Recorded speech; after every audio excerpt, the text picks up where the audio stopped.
실록 조선왕조 500년 제2권 개국전야 14번째 이야기 연지는 15살 사람책 5수레입니다.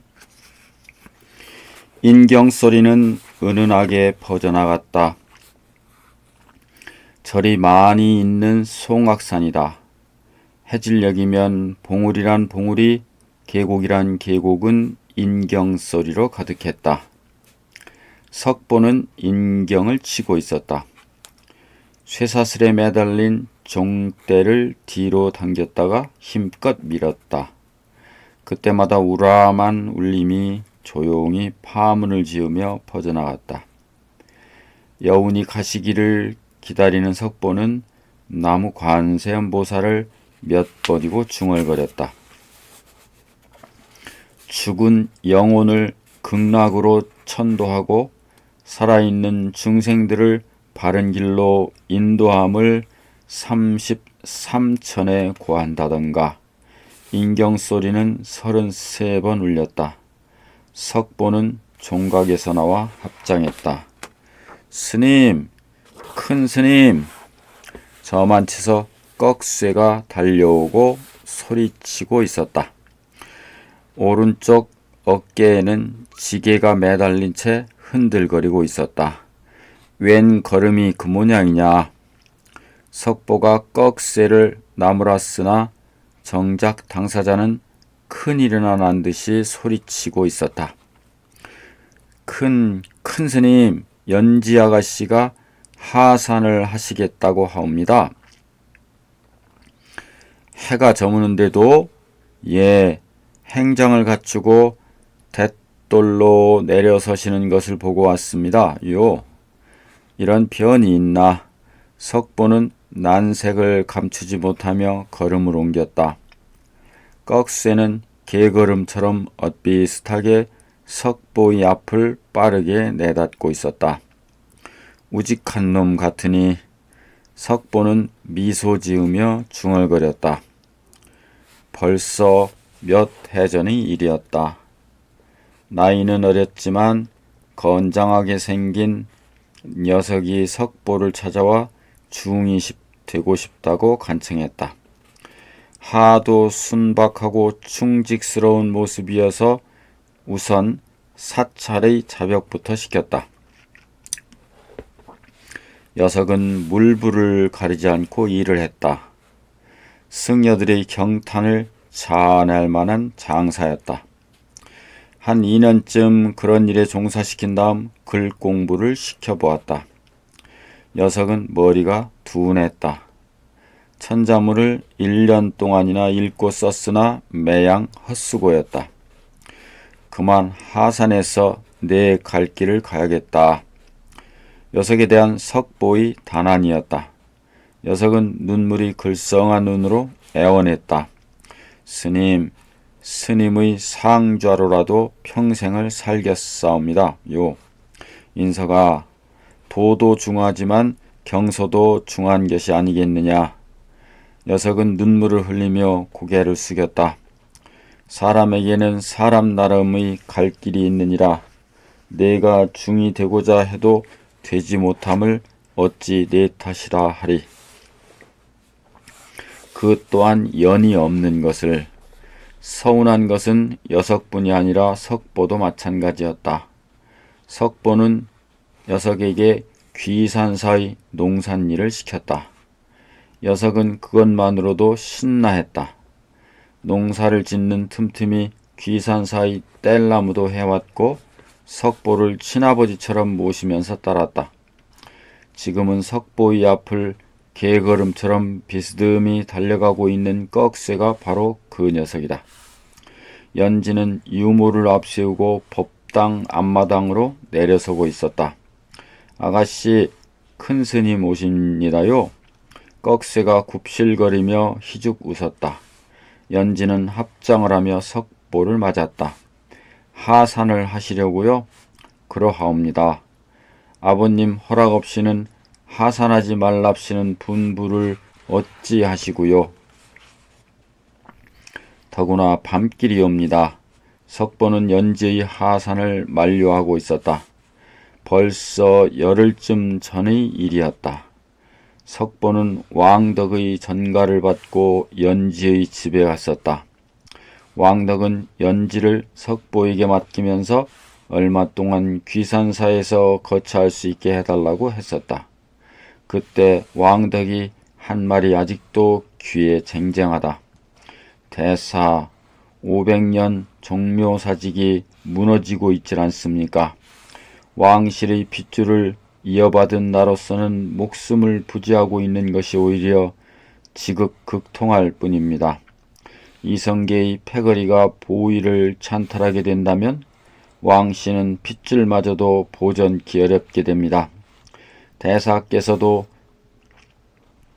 아시는 바와 같이 우리 연지는 비록 아녀자이기는 하지만 총명하고 영특해서 장부 못지않은 기상이 있습니다.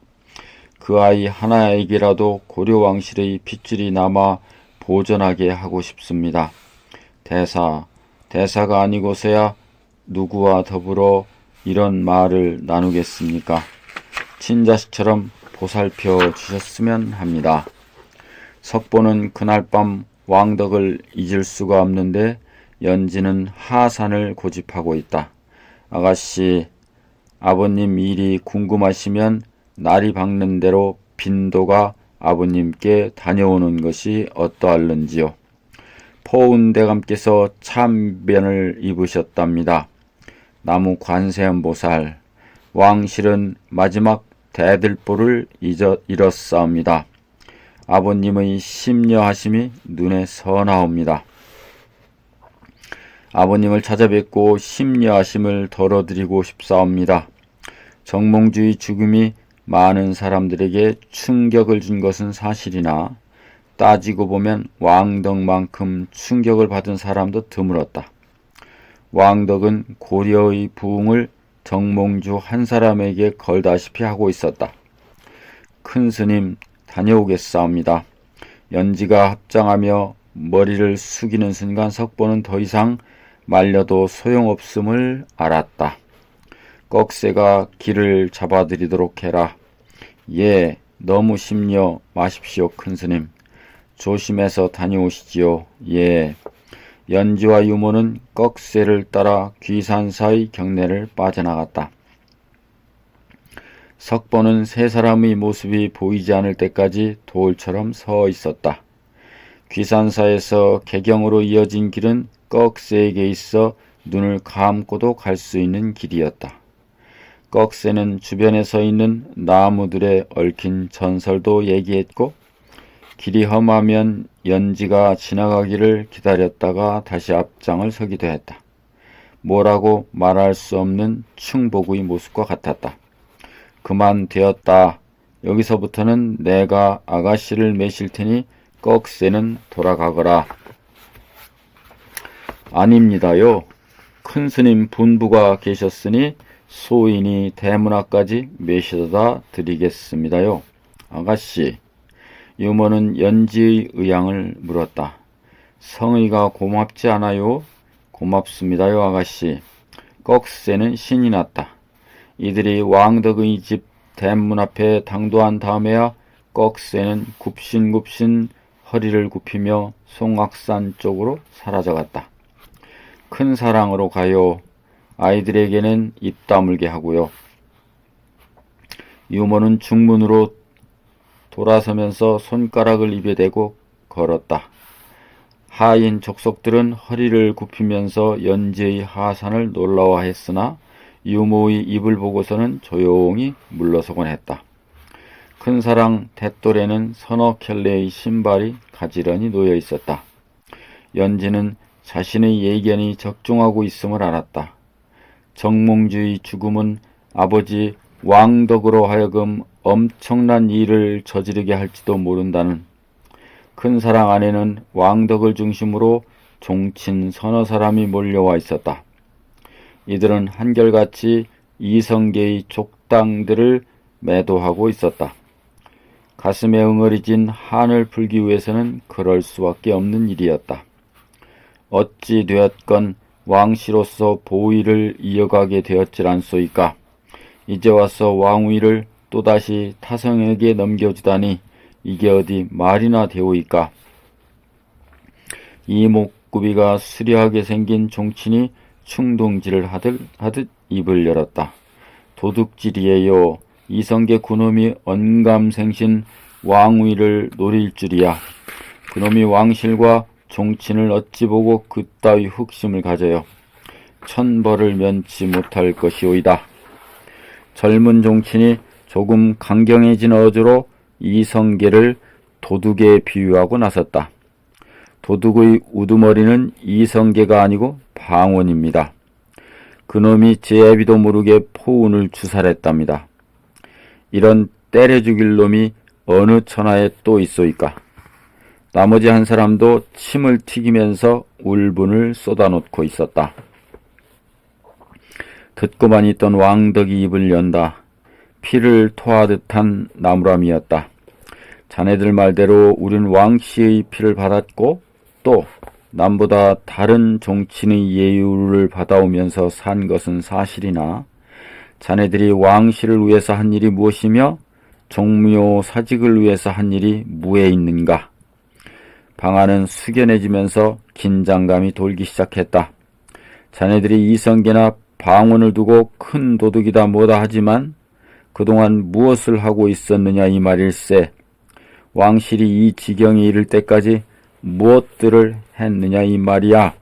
하오나 젊은 종친이 반박하려 했으나 왕덕의 여투는 더욱 거칠어졌다. 뺏는 자보다는 빼앗기는 무리가 한심하지 않는가?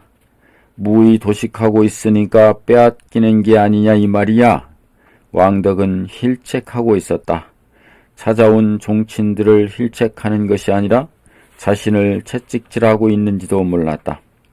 지키는 쪽에 힘이 있다면 감히 누가 빼앗으러 들어 이 모두가 종친들이 허약하기 때문이요 종친들이 무의 도식하고 있었기 때문인즉. 여기까지 말한 왕덕은 입술을 물었다. 울분이 가시지 않는 모양이었다. 종친들은 숙연한 모습으로 왕덕의 다음 말을 기다리고 있었다. 이성계의 도당을 도둑이니 뭐니 할 게 아니라 다같이 목숨을 끊어 속죄함이 옳을 것이네. 모두 자진을 하여 속죄해야 한다는 것, 설사 그것이 쉬운 일이 아니라 할지라도 왕덕의 자책을 나무랄 수는 없었다. 오랑캐의 침략으로 국권이 몰락지경에 이른 것도 한두 번이 아니었다. 임금의 고난을 최충원 일가에게 내주어 모든 정치가 최씨가의 사랑방이나 다름없는 정방에서 이루어지기도 했고 정중부의 난으로 무인정치가 이루어진 것도 따지고 보면 왕실의 기반이 약했기 때문이다. 그때의 사정이나 지금의 사정이 조금도 달라진 점이 없었다. 왕덕은 이 점을 자책하고 있었다. 잠시 침묵이 흘렀으나 이목구비가 수려한 종친이 다시 한번 반발하고 나섰다. 그렇다고 죽는 게 능사만은 아니질 않소이까. 빼앗기지 않기 위해서는 이제라도 힘을 모아야지요. 빼앗기느냐 지키느냐 하는 싸움은 이미 끝났어요. 끝나다니요. 무슨 힘으로 적들과 맞서 싸우자는 게요. 이성계의 병마는 고사하고 이방원 한 사람조차도 때려놓을 힘이 없질 않는가. 자네들에게 창칼이 있는가 병마가 있는가. 방안은 다시 조용해졌다. 촛불이 일렁거리자 이들의 그림자만이 흔들거렸다. 왕실의 몰락을 상징하는 한숨소리만이 간간히 들렸다. 잘들 들으세요. 왕덕이 침통하게 입을 열었다. 세 사람의 종치는 일제히 왕덕을 쳐다본다. 이성계가 보위에 오른다면 이 나라는 이미 고려가 아니오이다. 아니라니요. 지난번에도 타성이 왕위에 오른 적이 있지를 않습니까? 그때와는 다르오이다. 지난번에 왕위에 있었던 신씨의 무리는 그래도 왕실과 연이 다 있었어요. 하나 이성계가 누구요? 동북 땅에 살고 있던 이름 없는 가문에서 태어나질 않았소. 설사 나라에 대공을 세운 일이 있었다 해도 그의 휴하는 여진족이 득실거리고 있질 않소. 그자가 임금이 된다면 고려는 망하고 없는 것이요. 이 점을 명심하자 이 말씀이요. 비장한 웅변이었다. 왕덕의 격앙된 오전은 마치 본물이 터진 물결처럼 흘러내리고 있었다. 이성계가 임금이 되었다고 합시다. 전제의 개혁으로 논밭을 다시 찾은 백성들은 손뼉을 치면서 그를 따를 것이나 고려 왕실을 위해 목숨을 버리려는 충절도 생겨요. 그렇게 되면 고려 왕실을 위해 목숨을 버리겠다는 충절들은 저들의 칼날에 쓰러집니다. 이때 이성계가 무엇 하겠소? 왕실의 잔재를 속당하고 나올 것이요. 왕실의 잔재란 무엇이요? 우리들 종친이 아니요? 그 다음은 모두가 모든 왕씨가 아니요? 이런 와중에 나나 자네들이 목숨을 부지할 수 있다고 보시는가? 어림없는 소리. 이미 눈앞에 와 있는 일임을 알아야지. 물론 왕덕의 예견이며 상상이다. 그러나 이처럼 비통한 일이 어디에 다시 있는가? 내가 자네들을 만나는 것은 설사 우리들은 저들의 창칼에 죽어간다 해도 왕씨 핏줄만은 끊을 수 없음이 아닌가? 성을 갈고 이름을 갈고 사는 한이 있어도 깊은 산층에 들어가 초부로 살아갈지언정 왕씨의 핏줄만은 이어져야 한다는 것일세. 이런 꼴로야 후일을 기약할 수 없지를 않소이까. 뜻을 이루지 못하는 한이 있어도 기약만은 해야지. 이 일마저도 아니해 놓고서야 죽어서 묘당인들 바로 대할 수가 있겠는가. 순간 흐느낌 소리가 들렸다. 말석에 앉아있던 젊은 종친이 흐느끼기 시작했다. 나머지 사람들도 눈물을 흘렸다. 왕덕은 충렬된 눈으로 그들을 지켜보다가 결론을 내렸다. 남겨둘 아이들에게 자긍심을 심어 놓아야 하네. 이 나라 고려가 500년 사직임을 일깨워 주어야 하며 500년 사직이 타성에 의해 초토가 되고 있음을 깨우쳐 놓아야 하네. 이 일을 해놓지 않고서는 죽을 수도 없음이야. 마지막 할 일이라고 생각들 하시게. 왕덕도 채 말을 마치기 전에 울음을 토했다. 망해가는 왕조의 종친들은 그들에게 힘이 없음을 통탄하며 울었다. 문 밖에서 그 같은 얘기를 듣고 있던 연지는 울음을 참으면서 내당으로 달려가고야 만다. 방으로 들어선 연지는 애절한 흐느낌을 토했다. 견딜 수 없는 처참함이었다. 유모가 들어와 달랬으나 연지의 울음은 그치지 않았다. 얼마의 시간이 흘렀는지 모른다. 방문 소리를 듣고서 연지는 정신을 가다듬었다. 아버지 왕덕이 다가와 연지의 손을 잡았다. 연지는 아버지의 가슴에 안겨들었다. 눈물이 새삼스럽게 다시 쏟아져 나왔다. 왕덕은 그런 연지를 껴안은 채 말없이 앉아 있었다. 연지의 울음이 그치기를 기다리던 왕덕이 입을 열었다. 자리를 바로 하고 앉아라. 연지는 울음을 삼키며 왕덕의 앞에 정자했다. 눈물 거두고. 왕덕은 근엄하게 말했다. 연지는 눈물을 닦았다. 사랑밖에 서 있었다니 내 무슨 말을 다시 하리. 연지 내가 있어 애비는 편안히 눈을 감을 수가 있음이니라. 아버님, 글을 읽었으니 왕실이 무엇인지도 알 것이며 강목이 무엇인지도 알 것이니라. 지혜롭고 총명하니 내가 할 일이 또한 무엇인지 알 것이니라. 왕덕이 강목이라는 말에 힘을 준 것은 역사에 대한 교훈과 인식을 새롭게 하려 함이었고, 연지의 갈 길을 강조한 것은 왕족의 자긍심을 일깨워주려 함이었다.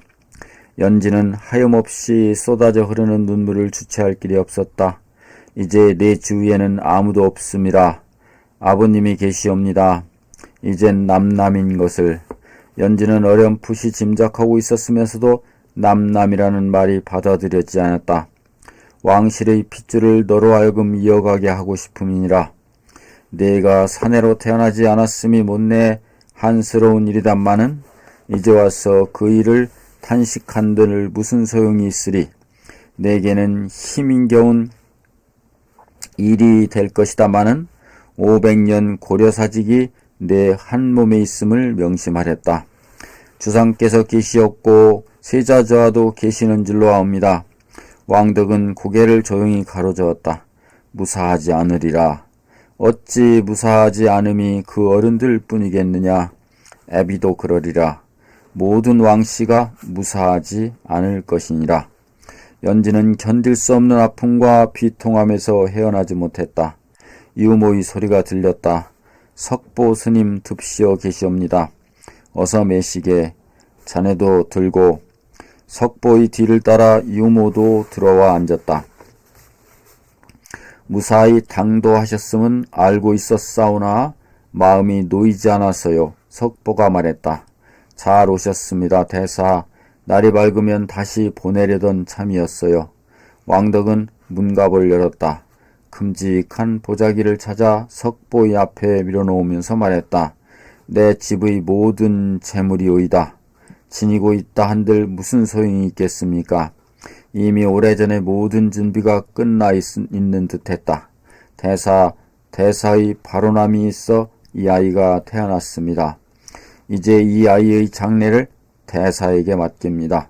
나무 관세음보살, 여복의 유모, 예, 유모는 울음을 삼키듯 대답했다. 100일 전에 애미를 잃은 아일세. 자네가 없었다면 이 아이가 어찌 오늘에 이르렀으리. 당치 않으시옵니다, 대감마님. 대사께서 이 아이를 바로 인도해 주실 것이네. 친딸처럼 보살펴 주시기나. 흐흐흐. 유모는 단장의 오열을 터뜨렸다. 방 안은 침통한 공기로 무겁게 가라앉고 있었다. 어디선가 첫 닭이 울고 있었다. 그만 떠나도록 해라. 아버님, 사별이라 믿어야 할 것이니라. 연지는 움직이지 않았다. 연지뿐이 아니라 누구도 움직이지 못했다. 대사, 날이 밝기 전에 떠나가 주시오. 남의 눈에 띌까 걱정이오이다. 아가씨, 하직 인사 들으심이 옳은 줄로 아옵니다. 아버님, 으흐흐. 연지는 고꾸라지듯 몸을 굽히며 소리내어 울었다.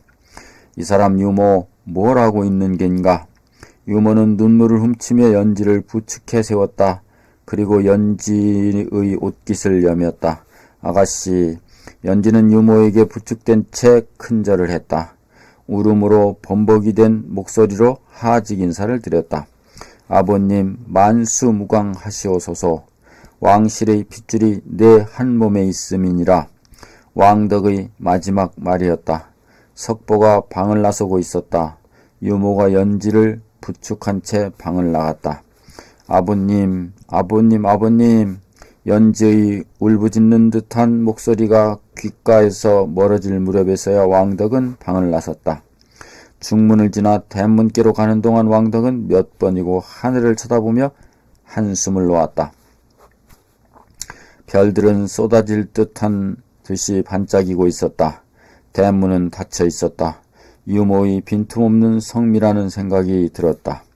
왕덕이 대문 앞에 나섰을 때는 이미 연지의 모습이 사라진 다음이었다. 인경 소리가 들려오고 있었다. 밤이 가면 아침이 오는 것, 이 섬유만은 어제도 오늘도 변함이 없었다. 16살. 떠나간 연지는 꽃처럼 피어나는 16 어린 나이였다. 나이 어린 1점 혈육을 떠나보낸 왕덕은 가슴이 미어지는 허전함을 느꼈다. 힘에 겨운 짐을 지게 하였음이로고 왕덕의 생각이 여기에 미치자 참았던 눈물이 왈칵 쏟아져 흘렀다. 동력 하늘이 뿌옇게 밝아오고 있었다. 무척 더운 날일 것만 같았다. 정몽주가 선주교에서 참변을 당한 다음 유배되었던 사람들은 개경으로 돌아와 크게 중용되었다. 조준이 판삼사사, 방과가 삼사우사, 남은이 동지밀직사사, 윤호 성성인이 찬성사에 올랐으니 이성계의 휘하들만으로 조정이 운영되기에 이른다. 새로이 우시중에 제수된 백응념은 누구보다도 더한 친이성계의 노선을 취하고 나섰다. 고려 왕실을 보존해야 된다는 생각을 가진 사람은 아무도 없었다. 이성계가 임금이 되는 것은 이미 기정사실화되어 있었다. 다만 언제 어떤 방법으로 보위에 올라야 할지 그것만이 남아있는 상태였다. 이 일에 앞장선 사람은 백응념이었다. 이성계보다도 10살이나 연장이었다. 아무렴 한간에 떠돌던 말이었다. 배자와 의자를 합치면 성배자가 된다.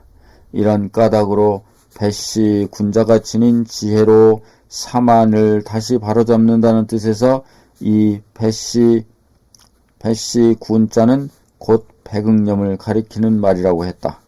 백응념에 대해서는 전설적인 일화도 많았다. 외선 500척이 양광, 경상, 전라도에 침범해 왔을 때 백응념이 여러 장수와 더불어 혈투를 벌였으나 사근역에서 패하니 개천물이 온통 피로 물들었다 하여 혈계라고 불려지고 있으며, 진주 목사로 있을 때 잣나무 한 그루를 관청마당에 심었는데 백응념이 시중의 자리에 오르자 사람들은 극념의 공을 기리는 뜻으로 그 잣나무를 시중잣나무라고 불렀다는 일화도 있었다. 백응념이 집 큰 사랑에는 밤낮을 가리지 않고 사람들이 몰려들었다. 조준, 정도전, 남은, 이방원 등이 단골 손님이었다. 이들이 자리를 같이 하면 화제는 언제나 같았다. 오늘은 퉁드란까지 동석하고 있었다. 아버님께서는 보위에 오르실 의향이 없으시다 하옵니다. 방원이 아버지 이성계의 의향을 전하자 퉁드란이 볼멘 소리로 입을 열었다. 이젠 이시중의 의향을 따를 거 없어요. 배시중께서 이 일을 저지르시라요. 백응념은 반응을 보이지 않았다. 이시중께서 보위를 이어받아야 한다는 것은 삼척동자도 알고 있어요. 이런 마당에 차일피일 미루고자만 있으면 민심이 동요합니다. 퉁드라는 지금 당장 즉위식을 올려야 한다는 것이었다. 사실 그렇다 해도 이시중의 의향이 확실하지 않으면 조준이 반대의 의사를 개진할 기미가 보이자 퉁드라는 더욱 언성을 높였다. 보라요. 옥새를 내오자요. 내와서 이시중에게 가져다 드리면 되는 일이 아니외까? 이거이 무에 어렵습니까? 배시중 혼자서도 잘 할 수 있는 일이 아니외까? 백응념은 이제까지도 말이 없었다. 정도전이 잔기침을 몇 번 했다. 좌중의 시선은 그리로 쏠렸다. 제가 알기로는 주상께서도 왕위의 뜻이 있는 것으로 압니다. 하나, 그렇게 되면 보위는 세자로 이어지게 되질 않소이까? 아무래도 이 일은 배시중께서 맡아 하심이 옳을 것으로 압니다. 백응념은 방원에게 물었다. 아버님의 의향을 우리 뜻으로 옮겨 매실 수는 없겠습니까? 글쎄요. 이미 여러 차례 진언들이 박아 있사오나 제 힘만으로는 어려울 듯 싶사옵니다. 시중 대감께서 한 번 더 타진해 보시는 게 어떨는지요? 남은의 제안이다. 퉁드라는 다시 나섰다.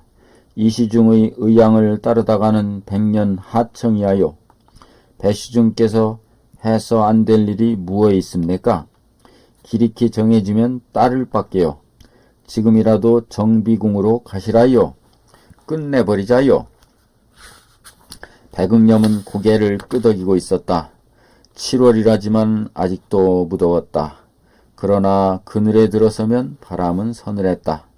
백응념이 집에 공양왕의 명을 받은 중사가 찾아들었다. 주상전하께서 우대원을 찾아 계시옵니다. 방원이 마당으로 내려서며 물었다. 나만 찾으시던가? 아니옵니다. 사회 조용도 함께 찾으셨사옵니다. 방원은 의아해했다. 그러나 아무리 힘이 없는 임금이라 할지라도 왕명을 거역할 수는 없었다. 집에 들러 관복으로 갈아입고 북천 동궁으로 달렸다.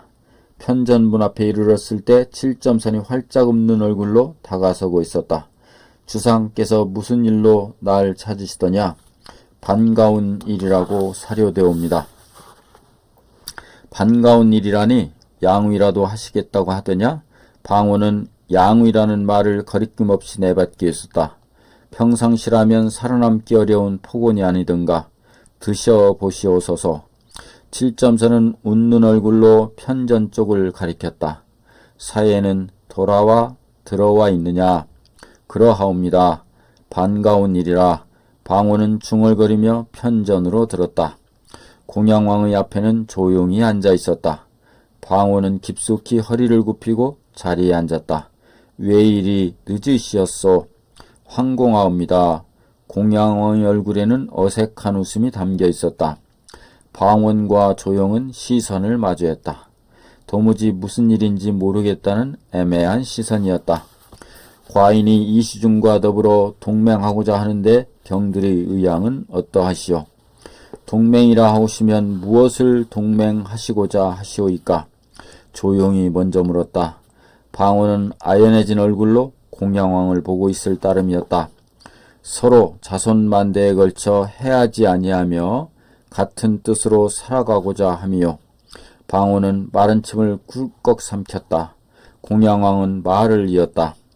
이와 같은 일은 반드시 고사가 있을 것이니 거기에 따름이 오를 것이요. 전하, 고금이 예를 상고해 보건대 맹세는 귀한 것이 아니므로 성인이 싫어한 바이오며 군신 간의 동맹은 경적에도 없사오며 고사에도 없는 것으로 아옵니다. 조용히 부당함을 고했다. 공양왕은 그 일에 몰두하고 있은 듯 조용히 진언을 받아들이지 않았다. 이 자리에 사예와 우대언을 함께 부른 것은 과인의 의사가 이시중에게 바로 전해지기를 바라는 마음에서요. 두 사람은 과인의 뜻을 이시중에게 전하고 동맹하는 문안을 초해 오도록 하시오. 방호는 공양왕과 아버지가 동맹을 한다면 어떤 득실이 있을 것인가 곰곰이 생각하고 있었다. 조금 전까지만 해도 공양왕을 왕위에서 밀어내고 아버지 이성계를 새 주상으로 받드는 일을 의논하고 있었다. 서둘러 이시중을 만나 과인의 의향을 전하라니까요. 공양왕이 재촉이 성화 같았고 두 사람은 더 이상 앉아있을 수가 없었다. 조용과 방호는 편전을 물러나왔다. 어찌하면 좋습니까? 조용히 물었다. 아버님께 여쭤봅시다. 응하실까요? 이시중 대감께서요? 글쎄요. 이들 두 사람은 추동으로 향했다. 이성계는 병세를 회복하고 있었다. 조용히 공양왕의 심중을 이성계에게 전하자 이성계는 자리를 고쳐 앉을 만큼 당황하는 빛이었다. 어찌하오리이까? 조용히 이성계의 의향을 물었다. 이성계는 눈을 감았다. 깊은 수령에라도 빠져들어가는 모습이었다. 모두가 아버님의 의향이시옵니다. 아버님께서 아니 될 일이라 하오시면 그것으로 그만인 것으로 아옵니다. 소자의 의향으로는 군신 간의 동맹이란 당치 않은 것으로 아옵니다. 아버님, 패왕이 될 임금과 동맹을 하시다니요. 그 같은 동맹은 아버님께 크나큰 누가 될 것으로 아옵니다. 닥치지 못하겠느냐? 이성계는 번쩍 눈을 뜨며 소리쳤다.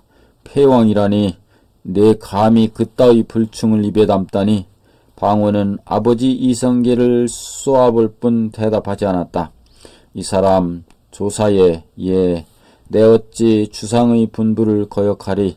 동맹의 문안을 초하시오. 내용은 어찌하오리이까? 내가 그 일을 무엇이라 말하겠는가? 군신 간의 동맹이면 마땅히 주상전하의 어의를 따라야 함이 신화된 도리일 것인즉 문안이 만들어지면 먼저 주상전하의 어의를 물어야 할 것이며 그래서 윤허가 계신다면 나는 따를 뿐이야. 시중 대감의 의향은 아니 계시옵니까? 나는 다만 주상의 어의를 따를 것이네. 이성계는 끝까지 자신의 의중은 드러내지 않으면서 공양왕의 뜻을 따르겠다고만 했다. 서둘러 주시오. 이에 조용은 방언을 건너다 보았다. 방언은 나가자는 눈짓을 보냈다. 그만 물러가옵니다. 조용은 이성계의 방을 물러나왔다. 방언은 대도를 내려서며 말했다. 우리의 뜻만으로는 될 일이 아니오이다. 하면 누구의 뜻을 따라야 하오이까? 마땅히 조정 중신들의 뜻을 따라야 할 것이요. 이들은 급한 걸음으로 백응염의 집으로 향했다. 여기까지입니다. 다음 장에서 뵙겠습니다. 여러분 감사합니다.